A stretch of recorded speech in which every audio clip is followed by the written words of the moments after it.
Good morning, everybody. Welcome to this week's episode of Meet the Retailers. I am your host, Stacey Mooney, and I am really excited for this week's edition. We've got three awesome retailers who are going to share with you all kinds of great information, and I'm going to introduce you to them now. Our first guest is Nick Young. Nick is the real estate manager for Planet Fitness Corporate. We have Chris Quarles. Chris is the director of real estate for ABC Fine Wine and Spirits. And we have Brad Williamson. Brad is the Vice President of Real Estate Development for HTeaO. If you are joining us for the first time and you're unfamiliar with how this works, I'm going to explain that to you really quick. I have a series of questions for our guests that we will run through. That will take about 40 to 45 minutes. And once we're done with that, I will ask the questions from our audience. You have a chance to submit your questions for our guests by utilizing the Q&A feature at the bottom of your screen. So we'll get to the questions from you at the end of the webinar, and then that will conclude this week's edition of Meet the Retailers. As well as getting to hear from our guests after our call today, we will circulate their site criteria and contact information to those folks who have joined us today. So you will have a chance to follow up with them and submit sites if you have a site for their consideration. So without further ado, we're going to jump into this, and I'm going to start with Chris. Chris, I am familiar, very familiar with ABC Fine Wine and Spirits. I'd like to think that I pretty much should be a stockholder at this point. But for those that are joining us that are unfamiliar with your concept, if you could just share a little history on ABC, how it got its start, where you guys started, and just tell us a little bit more about your brand.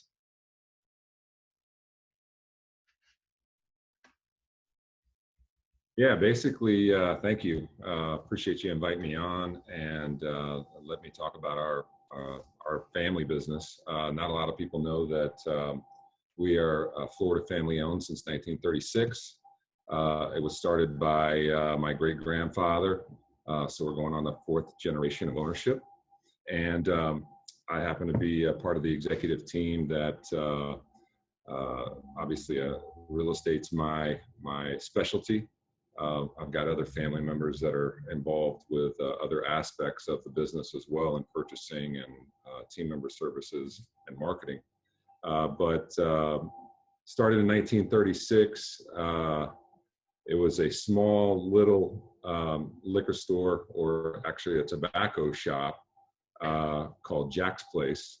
And it was at Orange and Wall Street, which is still a very popular place today here in Orlando. And Mr. Holloway, Jack Holloway, our founder, just started growing the business. And during the 70s and 80s, we had bars and lounges attached to our liquor stores. Fast forward a little bit into the 90s, we kind of got away from that because of legalities and lawsuits and things of that nature that come with the bar scene. And also we were trying to clean up our image. We've been in existence for about 86 years. We've seen a couple downturns like we're in right now. But we feel that, where we are and our business is fairly strong because we own 98% of all the real estate that we have out there. We have very few leases. But in the 90s, early 90s, we cleaned up our act a little bit, closed down the bars and the lounges, most of them, and totally went into straight retail. We thought that we wanted to mainly target the female guest into our store and make it more welcoming. And that way it was easier to shop. We know that the ladies tend to control the checkbook when they go shopping, which is what my wife does. So, we want to make them feel comfortable because guys, we can go in anywhere and shop. We usually get in, get out, but we want to make it a pleasant place for our guests to shop. So that kind of brings me to today's stores that we have out there in our format. What I call our typical prototype, which is the meat and potatoes of this whole panel, is we're anywhere from 8 to 12,000 square feet. We prefer to be freestanding. Traffic counts a minimum of 30,000 cars per day. With that, I say that, we don't need to be on the hard corner. We can be 1 off, 2 off, and still be comfortable. And as long as we get 2 points of ingress and egress, we're pretty comfortable with that. So okay, we'll jump into that's a little bit specific on set criteria. who we are. Okay. Yeah, no, go ahead. You're going to say for who we are. No, so our specific criteria, we're really picky because we do like to purchase. I prefer, and simply because that's how we do our estate planning for our family. We do sale leasebacks with family trusts.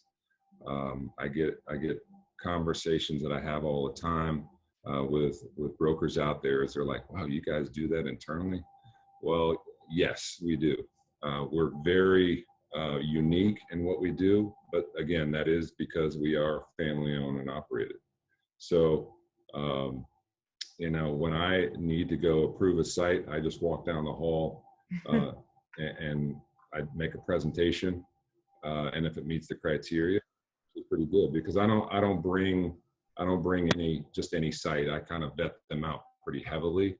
And if it's a targeted area, then we more than likely are going to pull the trigger. So I would say we're cash rich, credit poor, and that's a good place to be in a downturn like we are right now, or an economic hardship, because we're still operating.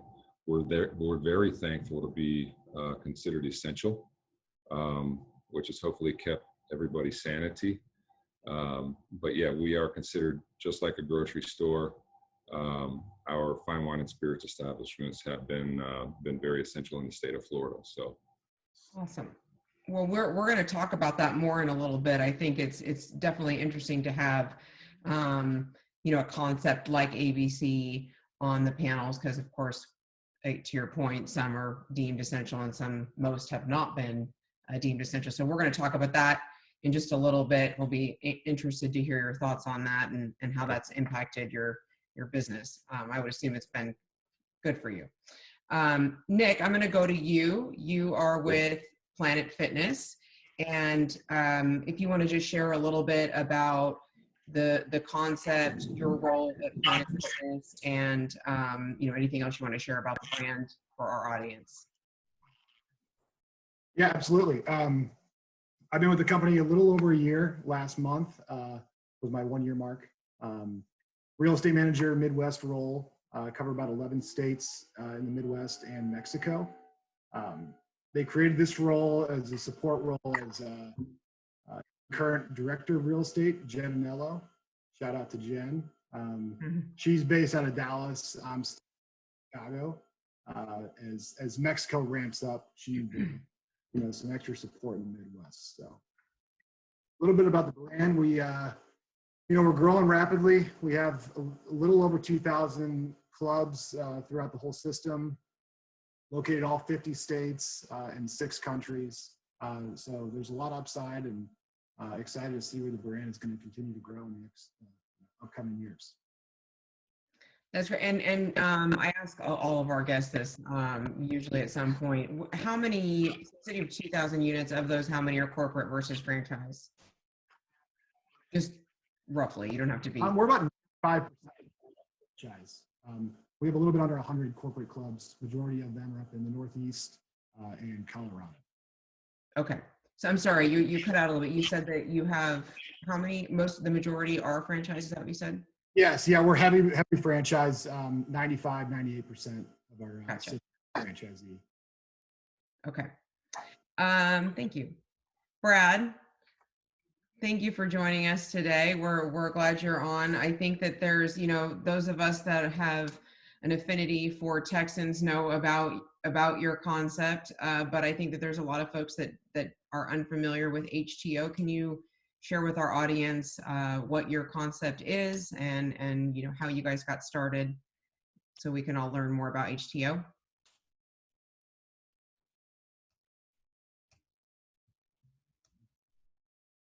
Uh-oh, we may not have audio with Brad. All right, we're gonna have to skip Brad for now, and maybe Erica, you can give him some help while we'll move on to back to Chris and Nick with some other questions, and hopefully we can get Brad's sound resolved. This is what happens when you're live, right, guys? Okay. Chris, I think I already know the answer to this question based on what you said in the beginning, but just to be clear, so the territories where ABC is currently at, I guess the first thing is, where are your stores currently located, and are you looking to expand that footprint outside of that kind of main territory, or where are you guys looking to grow today?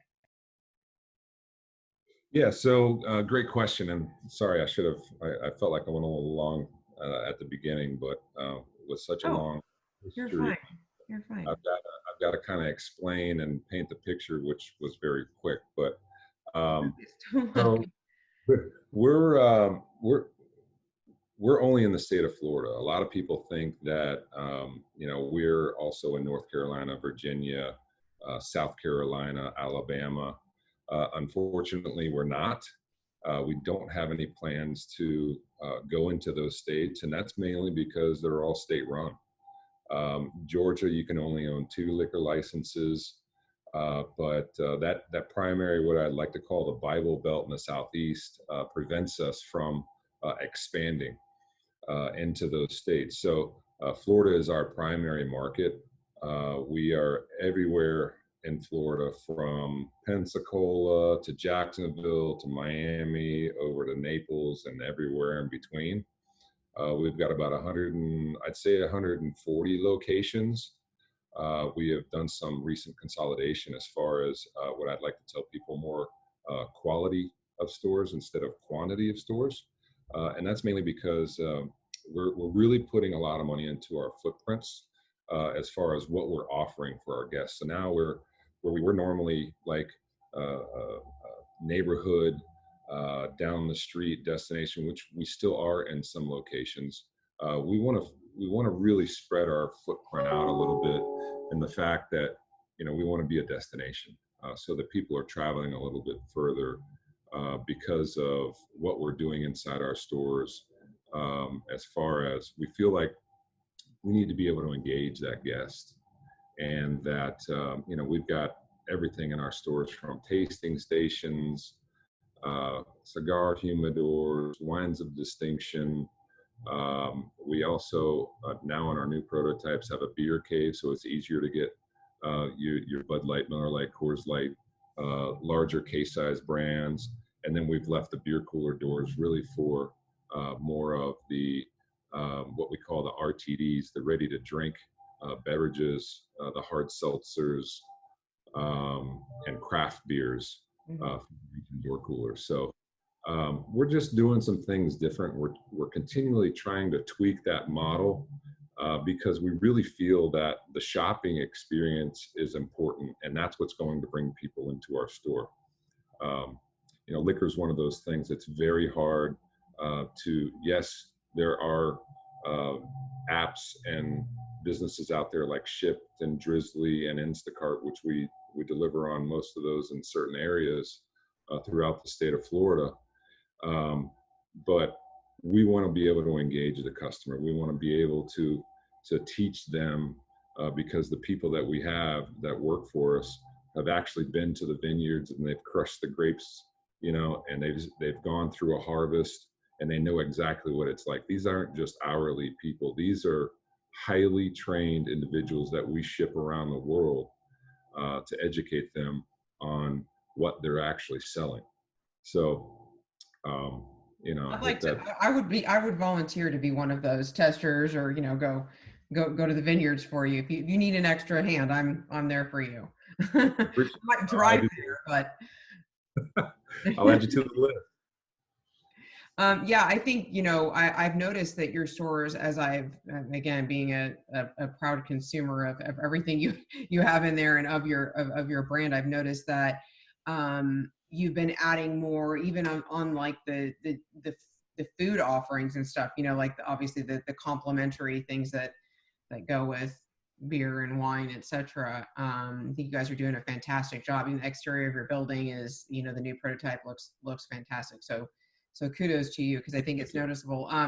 So you will not be looking at ever going outside of the state of Florida. I shouldn't say ever. I, It's not in I the won't foreseeable future. I won't say never. I'll just say not to the generation that's at the head office right now. Gotcha. So, one of our biggest competitors, and I'll just throw it out there, is Total Wine. They do a great job. They've made us better, which is what competition's all about. So, we were once up to 220 locations in the state of Florida, but they weren't quality locations, I don't feel like, and they didn't have all of the offerings that we are offering today. So Gotcha. things a little bit different, but going back to my saying before, which is quality stores instead of quantity of stores. So Well, I think that shows, and I'm not just sucking up. yeah, They really are beautiful. thank you. Yeah. Okay, Nick. Actually, you know what? I think we're going to test Brad's audio, because I believe that he may be good. Brad, are you there? Can you hear me? We can hear you. Great. So we're going to go All back. right. You're worth the wait, like all good things. Oh, We're going to yeah. go back to the first question with you, which was, tell us a little bit about HTeaO, how it got started, and more about your brand for those that are unfamiliar. Yeah. Well, thanks guys for being patient. That's just it feels like that's been the last 2 months for Yeah. probably a lot of people. So first of all, thanks for hosting, and guys, I'm incredibly honored to be here with some pros like y'all. So yeah, HTeaO, we're an iced tea concept based mainly in Texas right now. But we have recently expanded into our 9th state here in the U.S. And so just really, really blessed to be a part of this opportunity. And a little bit of background, the company started back in 2008, really out of a means of survival amidst the recession in 08 and 09. And so we've got a hamburger entity here in Amarillo, Texas, which is where I'm based.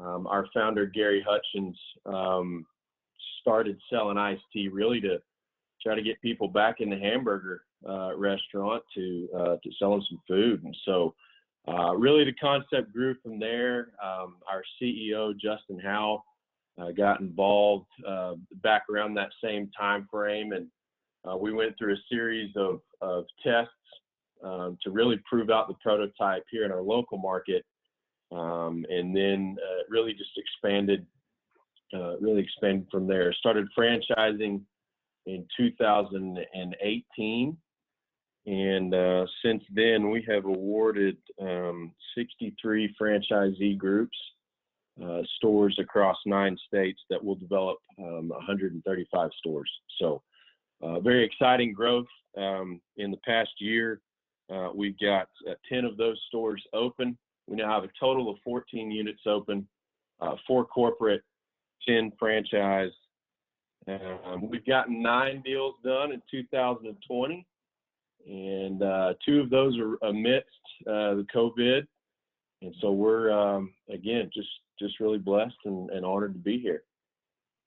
Awesome. Thank you. I do have a follow-up question for you, because I'm curious, and I'm sure our audience is curious as well. So I know it's an iced tea concept. For those of us that can't go see your store yet, and we're not close enough to one, are there other offerings outside of the iced tea? Yeah, that's a great question, Stacey. So we have currently 24 flavors of all broadleaf, fresh brewed iced tea. We do offer an auxiliary line of some healthy, active lifestyle convenience type products. So you'd see Kind Bar, Cliff Bar. We've got a healthy candy line. I think if you can say that, we've partnered up with a group called Project 7, out in, I think they're currently based in California. Ironically, they started in Hereford, Texas, just down the road from us. And so exciting partnership there. We carry Yeti coolers, and it's a perfect complement, perfect retail hydration product line that we've just been, our cultures are very similar, believe it or not. And so they're a great partner that we have in the store as well. So it's been really cool to kind of be a part of their growth as well over the past decade, really. Awesome. I haven't been into one of your stores, but when we go for Retail Live in September, I'm going to make a point to get to the closest one. Check it out. Georgetown, Texas. Yep. Are you at Simon's Project there? Sure. One more time. Are you at Simon's Project there in Georgetown? No, okay. Well, I'm not for sure where that one is, but we're on the west side of 35. Okay. On Williams Drive. All right. Well, I'm going to check it out. All right, guys, Cool. we're gonna delve in deeper here into site criteria and just what your spaces look like. So Nick, I'm gonna bounce back to you. Can you share a little bit about what the perfect Planet Fitness location looks like? Yeah, absolutely. Typically, I guess I'll start with square footage. Our typical footprint's around 20,000 to 30,000 square feet. Actually experimenting with some lower or smaller footprints as we've been entering some of these smaller markets. For us, a small market is 25 to 35,000 population within a 20-minute drive time.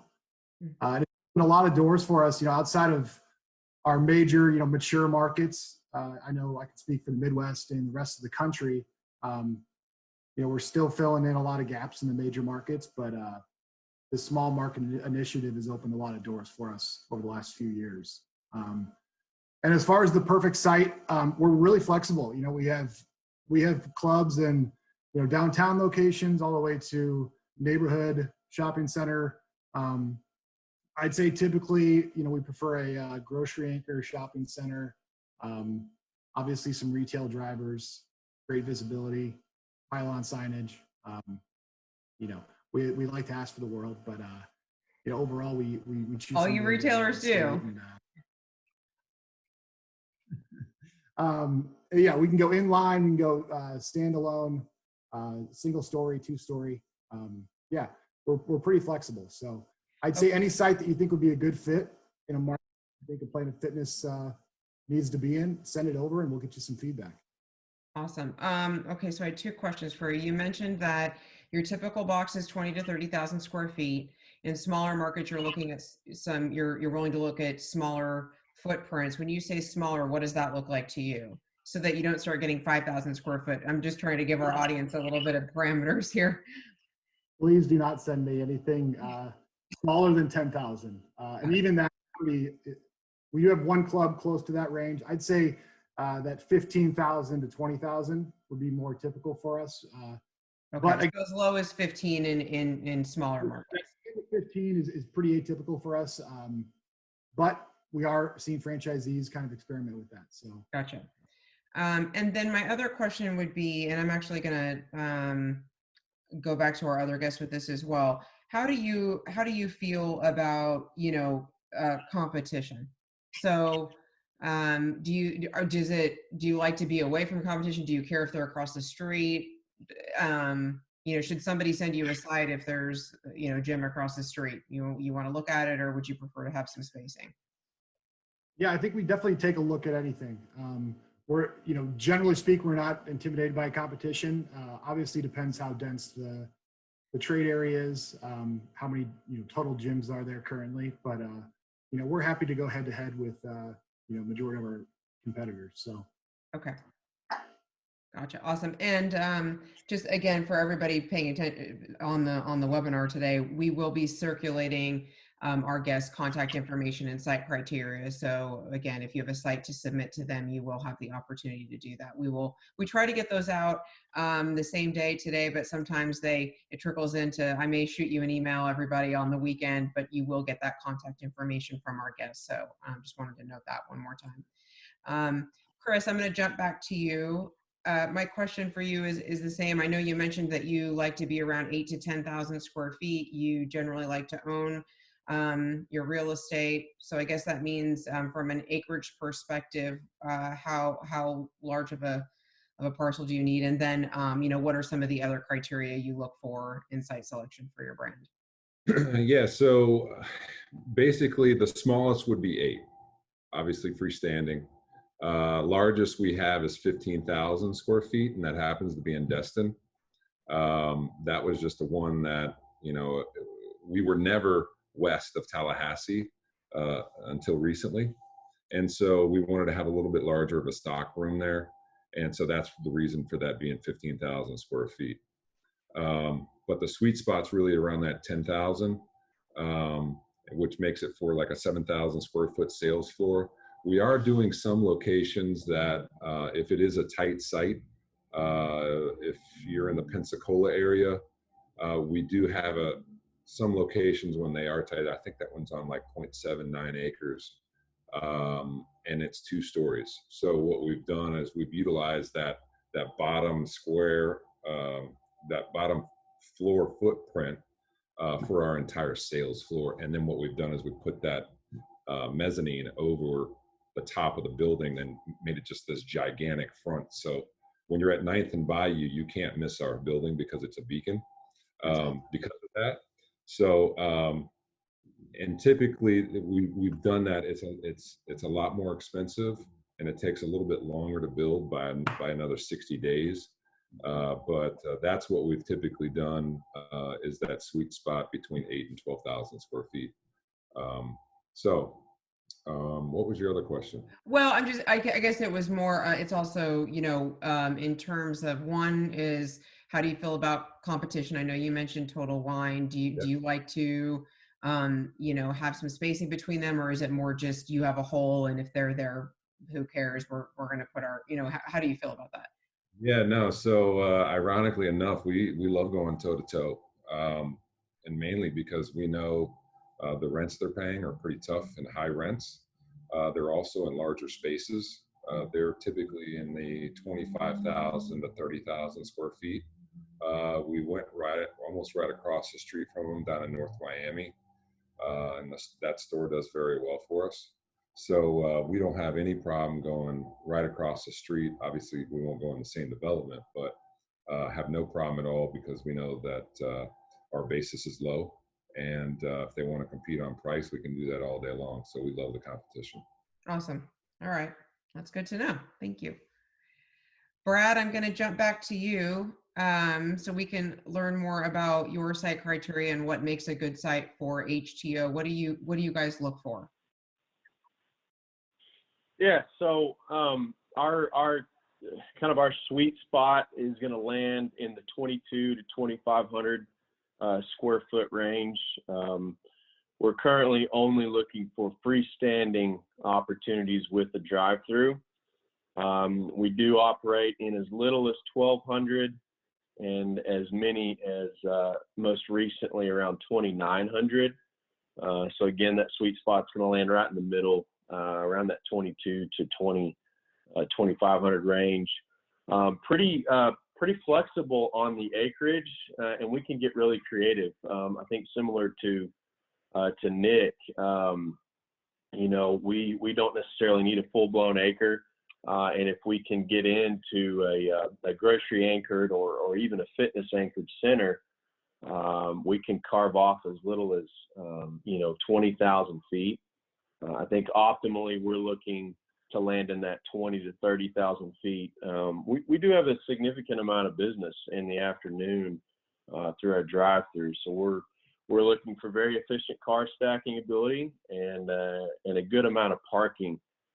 We've got a large number of customers that still get out of their vehicle and come inside to visit our store. We have an incredibly an incredibly cool vibe inside of the store. We play Texas country music, and we really strive to create a customer experience similar to Chris. We know who our customer is, and we really want to serve them at an extremely high level. And so parking is very important.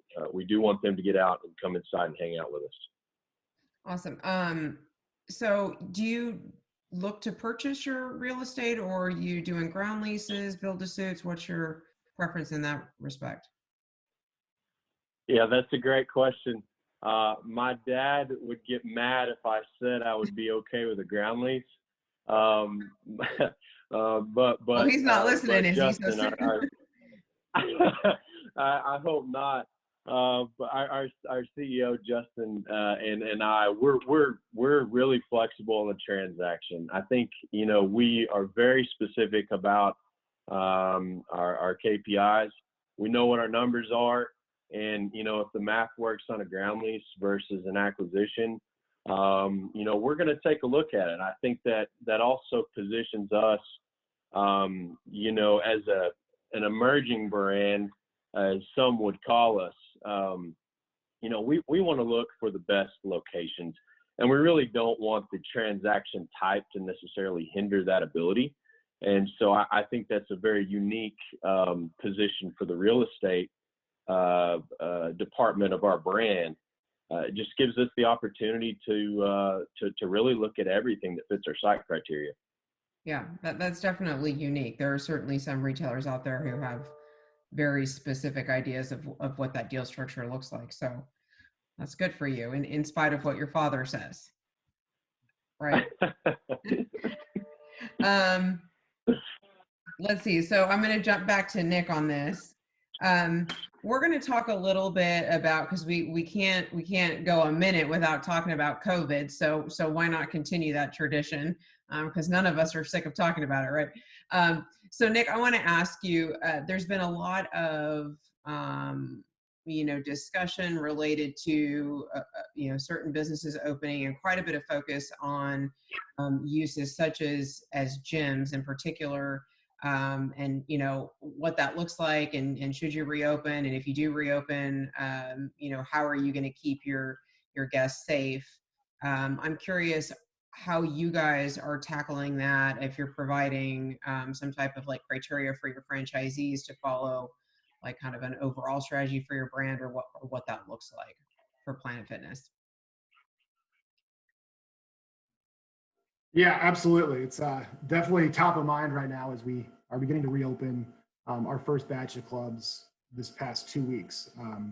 But we created internally, it's really extensive reopening playbook for our franchisee groups.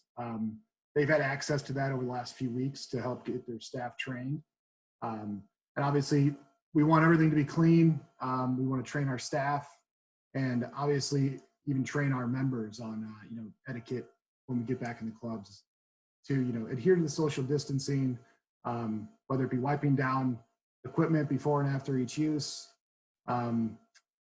Members will notice right away we're doing touchless check-ins to again create some space between people, unplugging every other treadmill, separating some equipment on the ground floor. Again, just doing stuff like that to make the members and the staff feel safe as we begin to reopen. Headquarters is keeping a close eye on all this as we do roll out our first openings. Franchisees have to give us notice so we can ensure they've met all the requirements from the local and state governments to reopen, and make sure they've had ample time to train the staff, get enough supplies, cleaning supplies, PPE, etc. So we're going to learn a lot as we get these first few open, and I think our next batch of gyms to reopen will be May 13th through the 17th.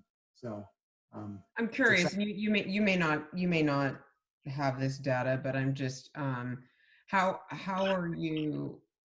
are your customers coming back in the locations that you have reopened? Is it kind of because obviously we all know about the gyms and the memberships, and we sign up for things and then don't use them phenomenon. I mean, so it's only a percentage of of folks that actually utilize their membership anyway. How has it been for those that have reopened? Have you been surprised by the amount of people that have come back, or is it in line with where you thought it would be? Yeah, no, I think we've been pleasantly surprised. There was definitely a pent up demand to get back and obviously get out of the house and get back into the gyms. There's different patterns throughout the day. Typically, we would see like a rush in the morning and then a rush in the evening after work. Now that everybody's at home, we're seeing that staggered throughout the day, which helps on capacity, right? So that plays in our. And I think we are seeing people again just coming back in, happy to be out of the house, happy to be back in the gym, and with the protocols that we have in place, we're obviously putting our best foot forward to keep everybody safe. So. Yeah, and I'm sure, it's like if for any of our guests or, any of the stores that we all of us go to, it's like that, the idea that it's the perception of safety. So if people see that the measures are put in place, then you feel more comfortable and you're more apt to, go out. So I think that's, half the battle. I know as a consumer, I know that it is for me, and I assume it would be for all of us. So Yeah. Interesting with uses like gyms for we're all talking about like what's going to happen when we can reopen, what's going to happen.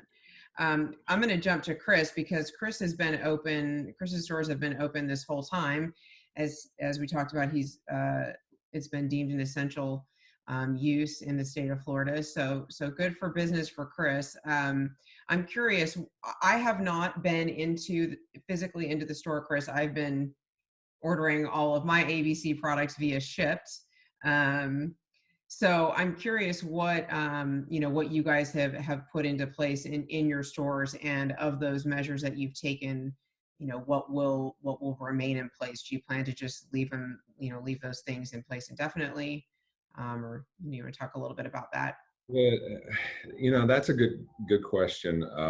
And everything is really day by day for us right now on what we're going to keep doing and what we must keep doing. I pretty much think we have a protocol that we have sent out at all of our stores that there is a process that they have to follow. All team members have to wear masks now. We encourage our guests that are coming in to also wear masks. They don't have to, but it's something that is a very touchy subject with some people. So if they're not comfortable, then they're not comfortable. But our main objective is, number one, our guests, to make sure that when they come in and they shop with us, that they're comfortable and the place is sanitary and clean. The second part of that is also making sure that our team members are taken care of, because they're essentially working on those front lines.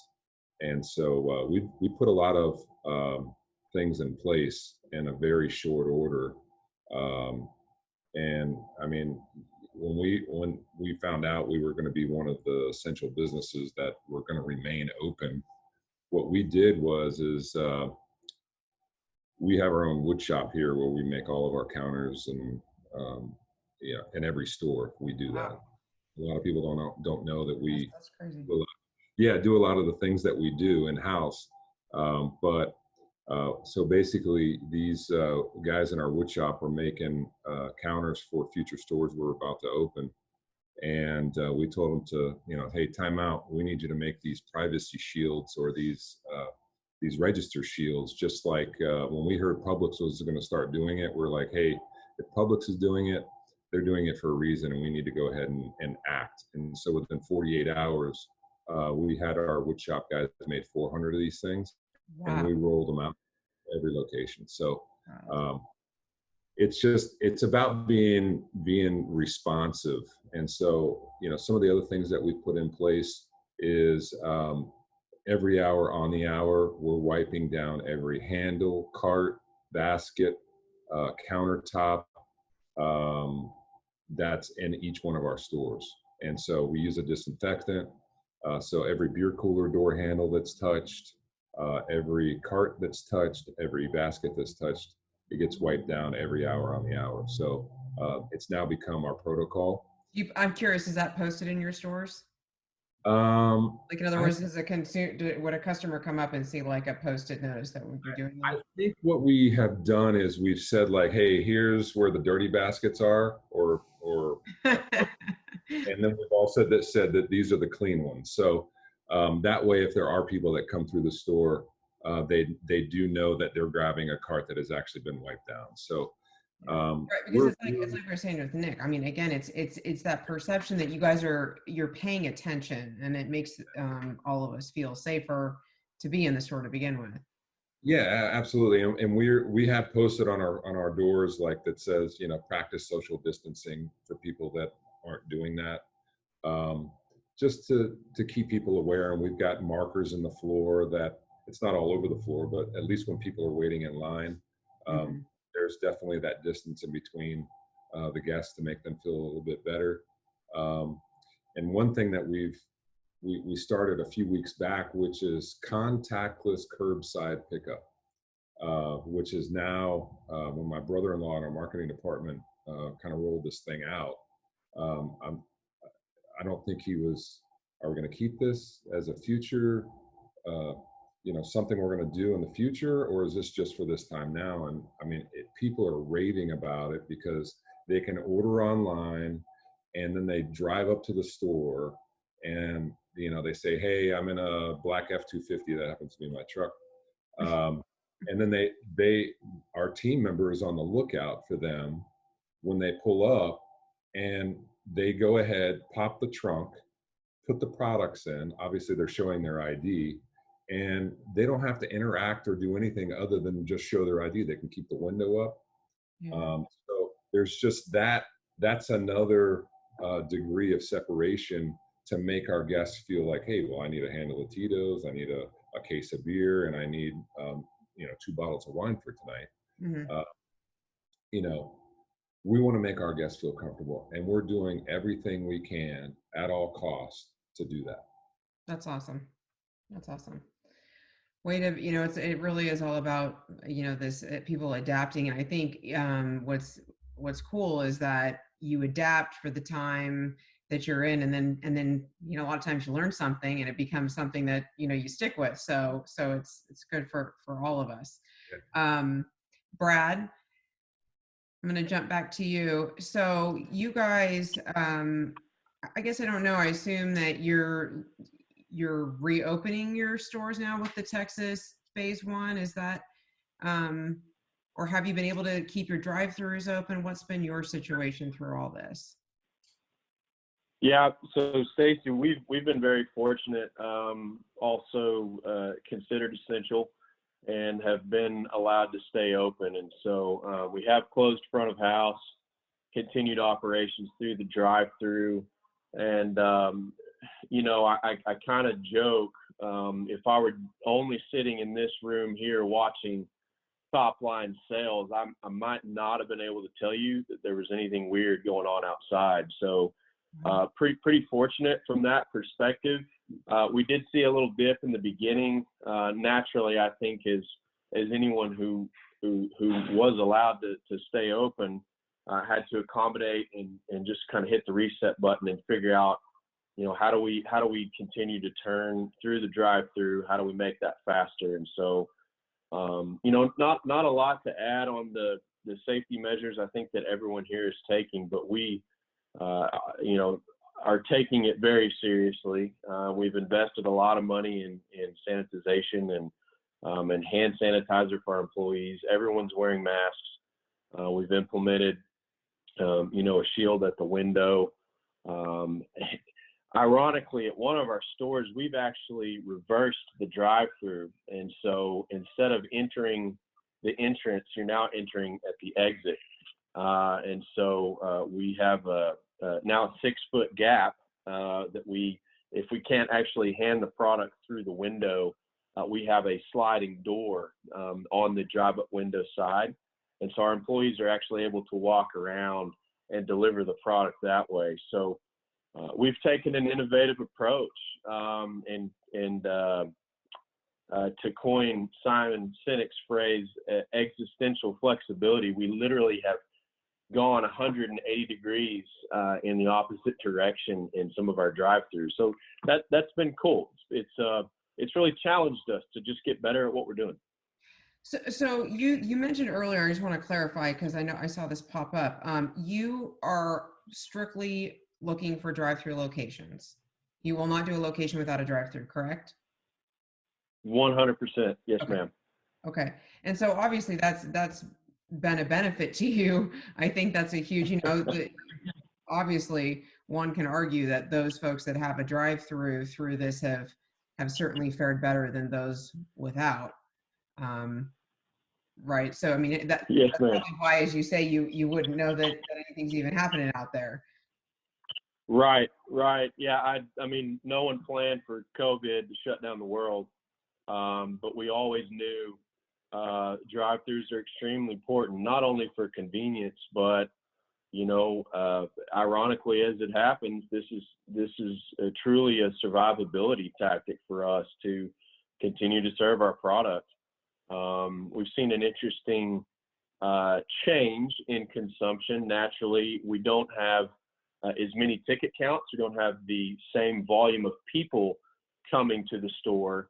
However, what we have seen is maybe instead of coming every day and buying one of our most popular products, a 44-ounce glass of tea during our happy hour, they're now buying the 44-ounce glass of tea and then a gallon and taking that back to their house and using that for the next 2 to 3 days. So again, from an overall ticket transaction amount, haven't seen a huge decrease from that perspective. So interesting times, but yes, drive-through 100% critical. Please. Well, that's you're fortunate. It's again, I say this every week, but it's really refreshing to talk to people like yourself and Nick and Chris and hear optimism and positivity, and that yes, things have changed, but you're still doing deals and making sales, and things may be different, but there's you guys are still all going to be out there. So it's refreshing and inspiring, I think, for everybody on this call. And I know I personally, every time I get off these calls every week, I feel a little bit of sense of relief, till I see another bad report or something. And I just remember talking with folks like yourself. I want to jump to site submittals. And because I know, of course, we're all in, commercial real estate, and we're probably many people are anxious to submit sites to the three of you. And so, Brad, I'll just stick with you since you're up. I know that you have a group of brokers that you work with, and you've provided that information for us. So thank you for that. But in general, when someone has a site for HTeaO's consideration, how do you like them to submit those sites? Do you prefer that they go to your broker so that they can weed through those for you? Do you like to be copied on those site submittals? How do you handle that? Yes, great question. Time is valuable for all of us, as we know. I think we've got an incredible group of brokers that are very well aware what we're looking for. So yes, my preference would be to locate and communicate through those brokers. If you don't know who they are in your market, absolutely reach out to me. I will connect you with the right people to submit those sites. As it gets through the brokers into me, I do an extensive amount of vetting on each particular site as well after it meets kind of our initial site criteria. And if it passes my litmus test, we have an executive site selection committee that meets on a weekly basis. And so I would then present to the committee. We take a vote. And typically also couple that with an in-person site review from either one of the committee members or all of us at the same time. So very important part of our site selection process that may differ to some other brands is we absolutely want to see the site in person. We're going to go there, and I call it Brad's cross-armed theory of observation. We're going to stand there and we're going to look around. Very technical. We're going to check out the vibe for sure. Yeah. So are you, or do you handle the real estate for your franchisees? They run that. So in other words, do you say, hey, this is the broker you're going to use, or do they select their own? Or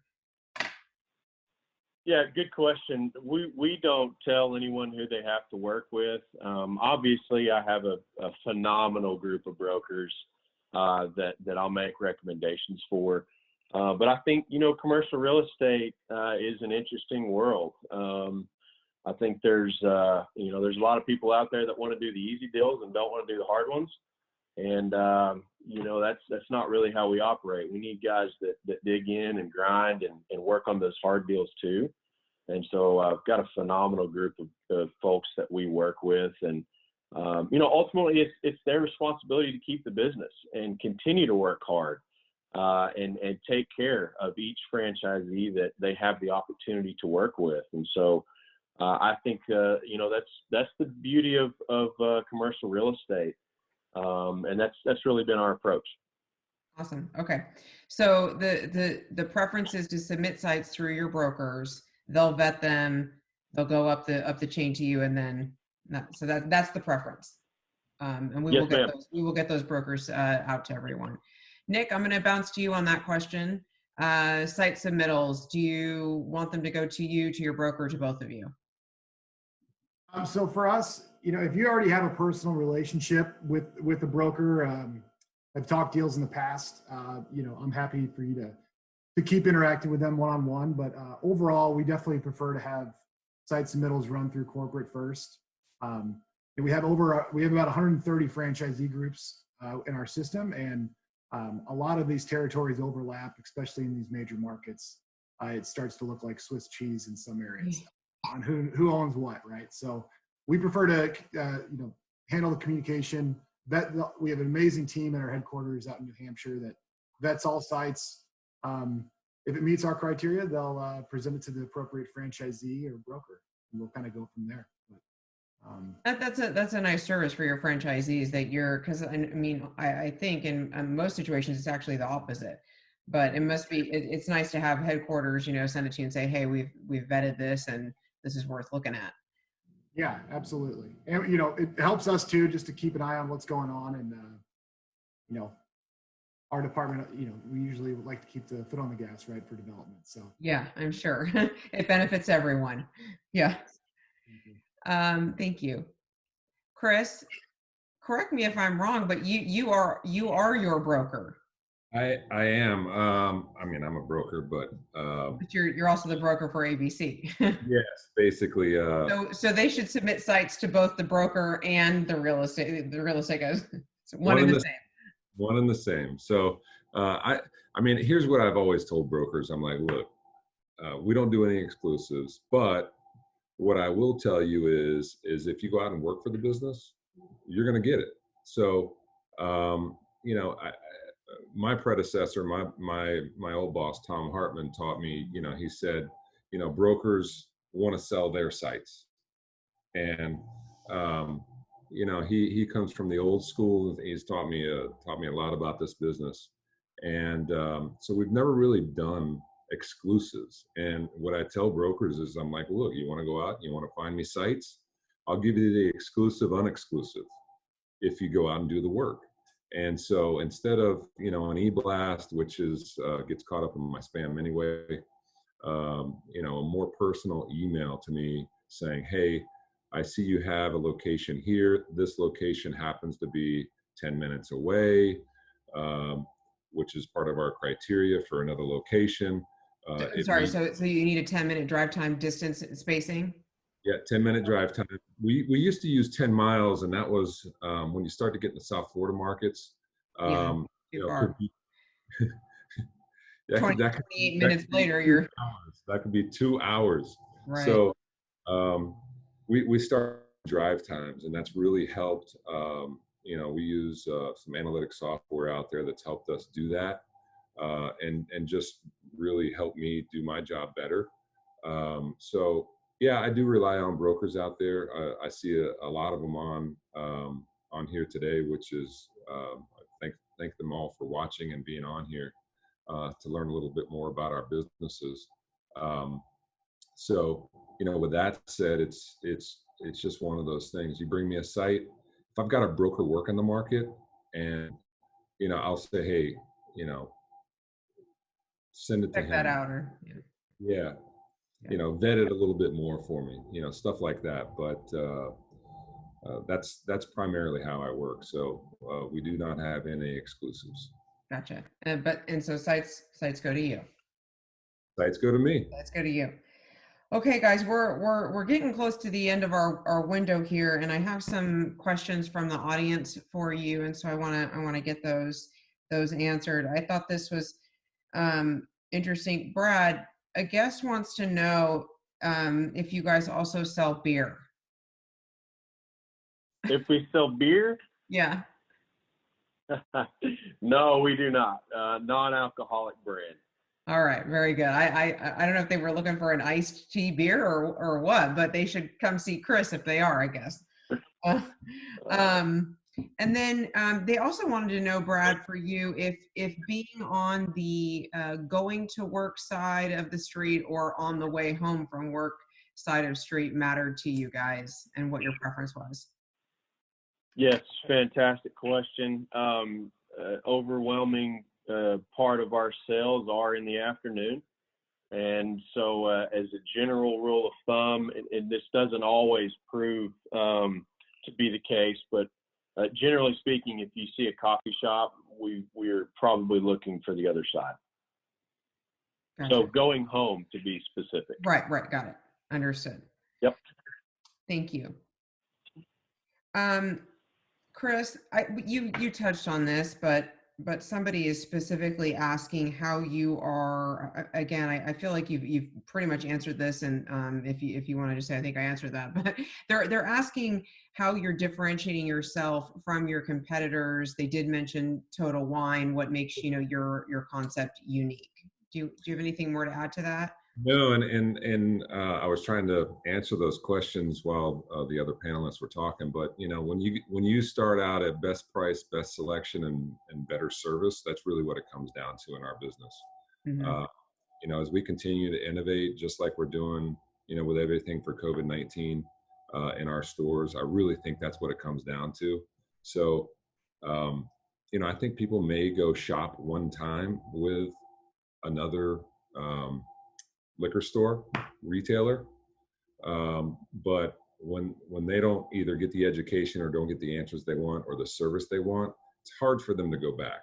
So we really rely on our guest service, which is what we kind of thrive on. And your pricing is fantastic. Again, I'm really showing everybody who I am because I know a lot about Chris's brand, but it's just research for business. Yeah. Nick, I wanted to ask you, I had a guest ask about the services that Planet Fitness offers, and are you guys doing group fitness and personal training, or is it strictly strength and cardio? What your offerings are at your yeah, we don't do group classes. We do some one-on-one training throughout the day. That's free with your membership. You just have to sign up. It's a good question. I don't know how that's going to roll out moving forward, as in a post-COVID-19 world. But overall, typically we don't have the major group spin classes or, aerobics as some of our other competitors do.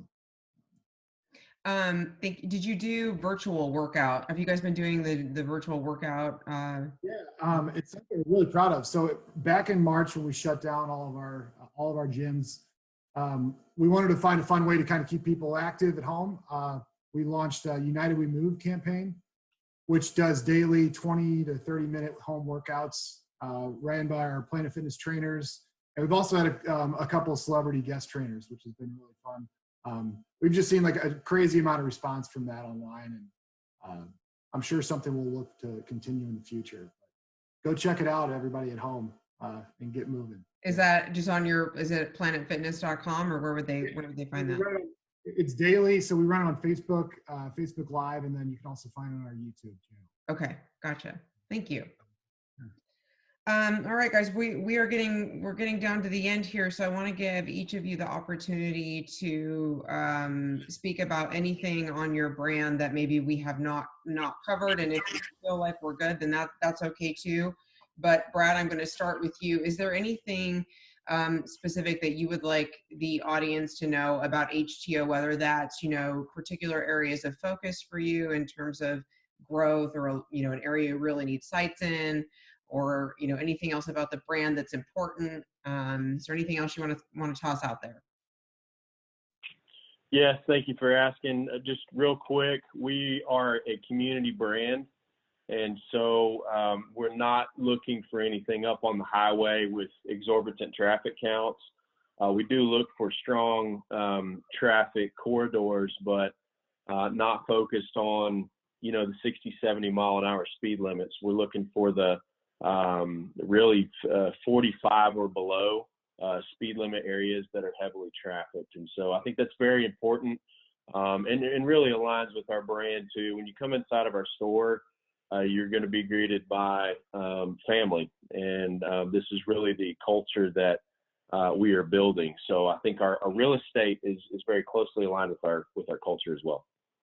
Awesome. So that makes sense why you were saying that you look for like grocery anchored shopping centers, and a lot of times because that aligns with the traffic counts you suggested. So that's good to know. Thank you. Yes, ma'am. Thank you. You can go back to muting yourself now. All right, Nick, is there anything that we have not discussed today that you feel is important to mention about your brand, whether that's, again, areas of focus or site criteria, or just something, about the brand that we've missed? Yeah, no, I think I'll just mention just our internal optimism, coming out of this. We anticipate, we're going to come out of this even stronger than we were before, which is, says a lot. Last year, we opened up 261 new clubs, which was a huge record-breaking year for us. Put that in perspective, our next major competitor has less than 400 units like total, right? So, and we've consistently grown year in, year out. So again, I think with the pent-up demand for fitness, obviously other brands may be struggling in a post-COVID world. We're looking forward to, a lot of opportunities open up for us, and to, begin growing again late 2020, early 2021. So Great. So the message is you're still looking for sites, and people should be submitting those to you. Absolutely. Yeah. Awesome. We love hearing that. All right, Chris, anything else you want to tell us? Yeah, so just to wrap it up, we have 6 sites under contract right now. We're still moving forward on all of our projects. I just presented 4 more new sites because there's some retailers that are on hold. So I'm making contacts with my developer friends and broker friends out there on some opportunities that were not available that are now available. Because some retailers are going on pause, and that's okay, but it's opening up some markets for us, which is good. So we're still heading full steam forward on all of our site selections and all of our current developments. I